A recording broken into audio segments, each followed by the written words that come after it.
So that's a great question. There really are regional variations that you'll find with these dogs. The sort of Northern Cape AfriCanines tend to be smaller, very short-coated dogs. Those that are in the sort of Lesotho, Drakensberg area, the mountainous areas, tend to be taller, longer coated. And those from the Zululand area, most of my dogs, well, in fact, all of my dogs are from Zululand. Ketiwe is from the sort of more mountainous areas. And then these others are descendants from dogs from the Tugela, upper Tugela area, which is just at the foothills of the Drakensberg. So you will see that they are sort of a medium sized dog, well muscled, strong limbs. Their shape is extremely well suited to the terrain that they find themselves in. Also to running that terrain, managing their bodies in that terrain. If we talk about foot health, we're not only talking about pad health, but if you look at the shape of the foot, it's well structured, it's broad enough to be able to give good grip on sideways movements. The knuckles on the wrist are nice and broad so that they can be able to get lateral support when the dog is moving over fluctuating terrain.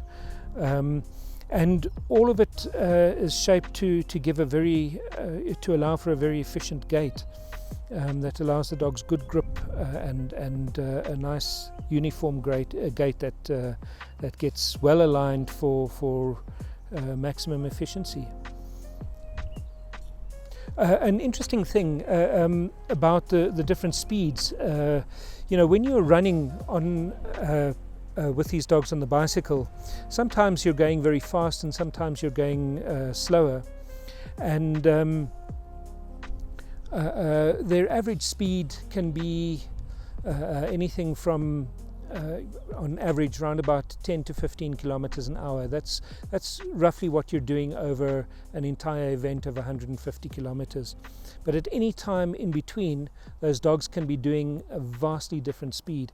And I've picked them up in periods running kilometers with me, doing 65, 70 kilometers an hour, 2 dogs pulling me on a bicycle. And that can be absolutely frightening. You're going on a little mountain trail and they decide they're going to run, and if you can't keep up, you've got to slow them yourself. But for the most part, if you're wanting to have a good time on that event and get a good time at the end, you give them their head and you let them run. And when they hit speeds of 65 kilometers an hour on that little mountain trail, it can get scary as hell. It's quite thrilling. And that's quite something for 2 dogs to be able to pull a man my weight at that pace. Okay, so look, the 24-kilometer sprints, even that they don't keep up a sprint for 24 kilometers. And in fact, that was our first major event that we took part in. And I was when they started. I'll give you an example. When huskies start an event like that, they go crazy. They're singing and they're mad. They chomping at the bit when they release that dog on the time and they say, okay, off you go, because it's a staged event. You don't sort of line up in a single line and everybody run together. You're running according to a time, and each team sets off at a different time. So when that team sets off with huskies, they are mad. They like when they set off on the clock, those dogs run flat out, and they're good for about 200 meters at least. After that, those huskies are like, okay, time for our beer and the couch, please. And so when we set off, we set off at a nice pace. All the huskies passed us, and I thought, oh dear, my dog team is not in this event. I must rethink the way we're going to run next year, and train, of course, because they run the way you train them. So I thought I have to rethink this training process. And then after the first 200 meters, we started passing the huskies. But the really good teams were way out in the lead. And I got to a point where I thought, okay, that's great. Just let them run the way they want to run. And we got to a stage probably with about 4 or 5 kilometers to go, and my two dogs looked at each other, got a big smile on their faces, and they just took off. And they ran flat out for 4 or 5 kilometers, flat out. We were doing low-level flying, and they were just absolutely loving it. We just flew past everybody, and we were, I think, it was a good, I can't remember the exact time, but we were a really solid time ahead of the nearest competitor.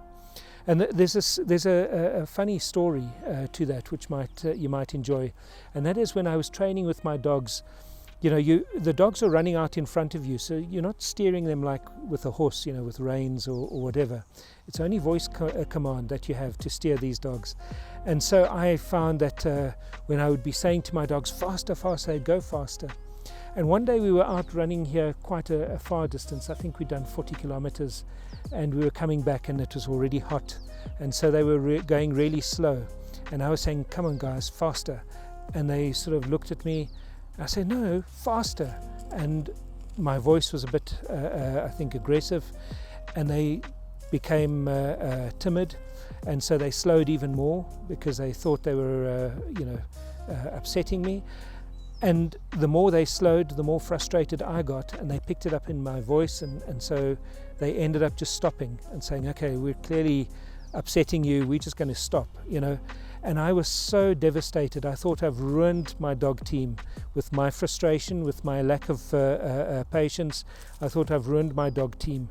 And I didn't know, and we had about a week to go before the national event. And I thought, that's it. This is tickets. We won't even feature with this. I was thinking about, we walked back home. And I was frustrated. The dogs were frustrated with me. And I was thinking, how do I fix this? Because my lack of patience is what caused this. And I thought, what I'm going to do is always let them run with their own head. If they want to speed up, they speed up. If they want to slow down, they slow down. But I noticed they always responded to my laughter. If I laughed, they got happy. So I thought every time they speed up, I'm going to laugh. And that'll allow them to feel happier and speed up more. And so we tried that for the week before the national event, and it worked like a bomb. So we went into this national event, and that was my way of working. So the worst thing was, we were passing these husky teams when they were running flat out. We were passing these husky teams, and to keep them excited and running, I was laughing. So all these guys must have thought, this guy's really arrogant, because as he comes flying past us, he's laughing at us, because ha ha ha ha ha. But I was not laughing at them. I was laughing so my dogs would feel positive and excited. And they kept that sprint up the last 4 kilometers about. It was flat out.